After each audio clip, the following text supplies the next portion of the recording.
It always comes to this.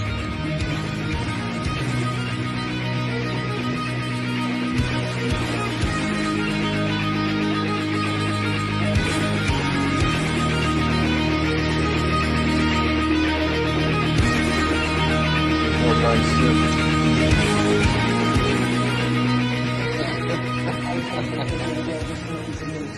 Back again to do another tattoo progress update today. Where I last left off, I had showed off my most recent session with Rick here.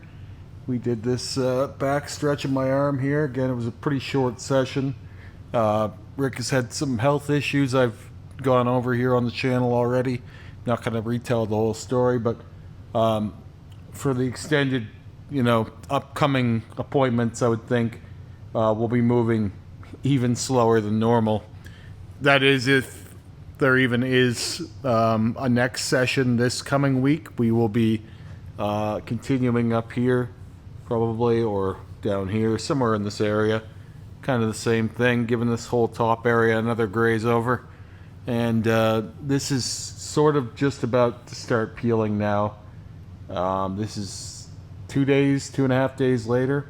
So, bit of a slower heal for me, but because I'm usually either peeling by this point or peeled already, but sometimes it's just like the skin is just waiting to kind of shed off. I can feel it's got that kind of a hard crust on it, or not hard, but like kind of crispy texture, where it's definitely all sealed up and about ready to flake off, but we're just not there yet. So, and again, different parts of the body heal quicker for me than others. For example, I had a session yesterday that obviously fucking hurt like hell during the session. I hate getting my stomach and sides tattooed in general. Ribs are awful too. The whole stretch of the torso I find generally fairly unforgiving, but I'll get into that. I had that session, I think we finished that around 15 hours ago, something like that. And it already isn't sore to the touch, and it's all sealed up already.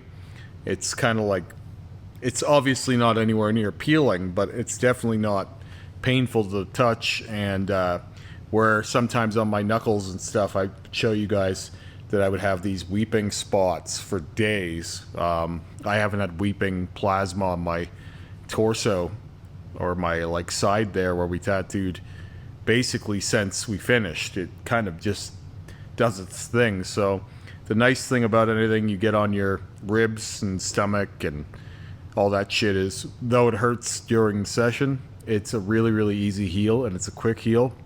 I find that anything that's very mobile that you're using a lot, or comes into contact with things all the time, those are the things that take longer to heal, and then are generally more difficult to heal. Anything that's happening like under your shirt or under your pants, some spots on your legs can be a little bit terrible to heal because swelling and things like this, water retention can come into it if you're getting a lot of heavy saturation. But generally speaking, like anything that's covered and doesn't really interact or interface with the world around it often tends to heal really, really quickly. So I'm having a really easy time healing my torso. I wish I could say that it was as pleasant to sit for as it is to heal it, but that's another matter. And for me, it's like, yes, the pain is, sometimes it deters you. Like I've said over and over that I've been meaning to get to the color on my torso for quite some time again. We finished all the black and white on black work on my tentacles, and I kind of always knew there was more work to do there. It was just like I needed something else to do for a while. That's actually when we blacked out my chest in mid 2022. I guess it was May 2022. It was kind of like I was setting up an exit route to some degree to get off of the ribs and stomach for a little while.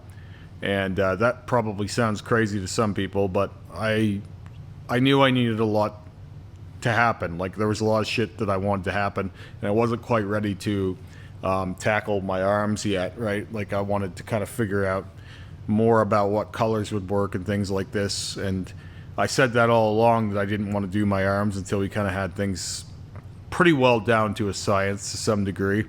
or at least a lot more refined, because I didn't want to make like a giant mess of my arms. And so we practiced a lot of my torso, and that was some painful practice, you know. And so I was ready for a bit of a breather, and I do love a nice chest piece, and I felt the old chest piece, as much as some people really loved that thing, and I think it's a good piece, don't get me wrong. I think it was completely unrelated and out of line with everything else that was going on, not just thematically, but tonally as well. It just did not fit in with everything around it anymore. And for as much as people may prefer the old chest piece still to this day, the new chest piece just matches everything else that's going on much better. Particularly now that we got the colors up to level with everything else, I think it's really earned its spot in the suit. And especially with the work I'm doing on the tentacles on my sides and stomach and stuff being full color now, I think it has more significance and more balance in the suit than it did before, and that will only continue. So with all that waffle out of the way, I will show off what we got up to here. You'll have already seen it in the thumbnail, but we did this big boy over here. And this has been the longest session yet on this. So this took longer than all three of these guys, I think. I think these were close. This one has got some size to it. The other two are fairly small. So this one took us about 4:15, something like that. A little over 4 hours. And it all sucked to sit for. The ribs, like this part of your rib here, tends to feel fairly bruised after a while. If you've just got some little fucking letters on your rib or something, like most walk-in tattoos get on their ribs, you'll know that the ribs aren't a pleasant thing to sit for. But most people don't get like a lot of detail on their ribs. I've seen a lot of rib tattoos, and usually tattoo artists tend to skirt these areas. They don't like to do a whole lot of torture to someone in this. And even in like large-scale bodysuits, quite often what you'll see is the artist will they'll just shade over these areas, or they won't have like a big central design in them. They'll do that for all kinds of reasons. First off, you don't really see that from dead on. You see these, but it's not often that someone's gonna be looking at you from the side. So for me, I want everything to be at the same level, but a lot of people don't fuss with a ton of detail on their ribs. It just is what it is. So with that said, we used a bunch of different reds in this. You'll be able to see that here. So if I haven't made the point yet, you can get bright reds over black. You can get medium reds over black. You can get dark reds over black. You can really get whatever you want. And they seem to age very, very well. And saying that, these are now getting close to 3 years old. These ones in particular, for whatever reason, these ones went the brightest. They're all pretty bright, all of these red eyes on my torso that we have kind of all over the place. They're all that way, and they all haven't been touched up since Rick was working on all my stuff on my torso quite a long time ago. There's some stuff down here. Some of them aren't as bright, but just so you guys know, that was all done in early 2022 for the last time. Some of those were done in 2021. And they were only done, these ones were done twice. Strangely enough, these ones were only done once. The ones up here under my underarm, those were only run one time. So on one pass, they stayed that bright for that long. And they're not showing any, same as that white too. They're not showing any signs of dropping out or fucking fading off or any of the other bullshit that the lecherous tattoo artists will claim. So, yeah, while I'm down here, I want to talk about a few things. Out of the tentacles we've done so far, this one took the worst. I think it's maybe due to some scar tissue in here, but I think it's more due to the color palette. The pinks, as we found out with the brain here, they don't take as well as reds, clearly. That's bulletproof. That's probably not going to need a second pass. Also, this peachy orange didn't do as well as some of the other colors. It's all still there, and so probably we'll do a full second pass on this one. These guys, I believe, are going to be maybe close to a second pass, just for posterity, but more like a touch-up. I don't know if this one will need anything done to it. And then we're going to take a week off working on the big boys because we have the 2 big ones left to do. And we got this little one over here to do. So I want to do this little one next time and then come in and do that framing on the eye that I've been talking about. Probably revitalize the colors. And if there's still time, I want to hit these eyes that I mentioned prior, and clearly not because I need to. Let's not be completely stupid here. But because, for one thing, some of them are at different levels than others, though they're all good. I want to bring them all up to the level of the eyes that we've been buffing up in the tentacles so that they're more tonally consistent. And again, some of them are, but then in that case, it's like, okay, well, let's make them even brighter then. Why not? So there's about 10 of these suckers. And so if we have time after we do this eye, probably hit the color again and frame around it with hard black. If you'll notice the perimeter of this eye, the iris of the eye or whatever the fuck you want to call it, the portal eye is kind of framed in black, but that's just old black we didn't fill with color. So we'll sharpen that up with some new black added around it now that it's kind of chilled out quite a bit. And there is room to build off in that direction over some of the pre-existing white, black, and color on black that we did already below this layer of those things.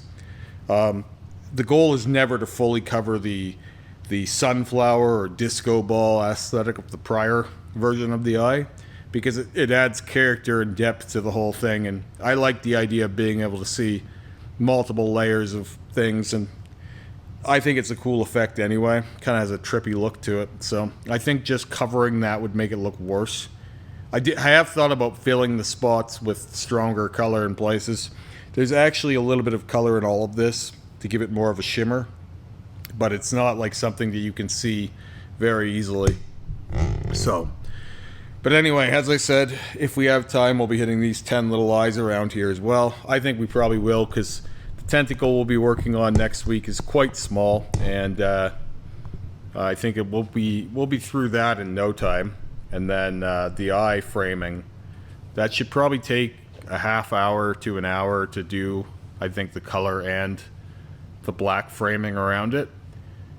And I don't know if I'm going to bother with the white highlights in the eye again, around the eye, all the little spots. They kind of have this soft, powdery look, and we wanted it to look kind of spacey anyway, so I think making them more crisp now is probably not actually good. I think it's probably better for them to stay that way. And yeah, so not necessarily a break next week, but a reduced schedule from what I will be working on, because these ones on my side here, I don't know if you can even see them here. Without my glasses, I'm not as... Yeah, these guys down here, those are each about 5 hours a session. So to do that full color is going to be at least one big session each. And they'll be the longest of the two. Of all 8 tentacles, those will be the most time spent. So part of the reason why I've been keeping those for last is knowing that they're going to be the longest sessions. They're also in the best shape of all the tentacles. They needed the support less.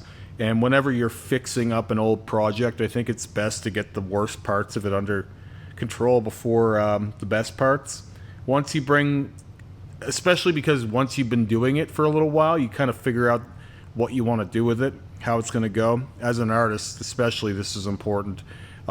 If you've ever had something done symmetrically, you'll find that the artist will do one side a little slower, and then the second side quite often speeds up because they've figured out the lay of the land, kind of how they want to approach it and all these things. So usually the smallest parts, or in some cases the parts that are in the worst condition, once you've got those under control, you see the path ahead easier. This is the reason why whenever you're going to add on to someone's sleeve or cover up something, you kind of have to address the elephant in the room, and a lot of people don't like to hear it when they come in for additions to a sleeve or something. But the artist kind of needs to get that project into their wheelhouse so that they can kind of have a plan to move forward, rather than adding things before getting that under control, and then it looks very separate. So like even the way that one artist will pack black will be completely different than how another artist does. In some cases they're both good even, but they're both different. So the first part is always get the old thing under control before worrying about creating anything new. And in this case, that does apply because the ones on my stomach were in the worst shape. And so getting those under control first, not only will the other parts be easier, but you'll have a better direction. And especially where they're much larger, we should get through them easier and quicker than we would have starting with them, I think. Anyway, I think people are going to like the color palettes we have picked out for the remaining ones. Every tentacle is going to be a little bit different. Some of them are more unique than others, but the goal was to have them all be similar but different, and that way they'll all stand out for their own reasons, apart from the background.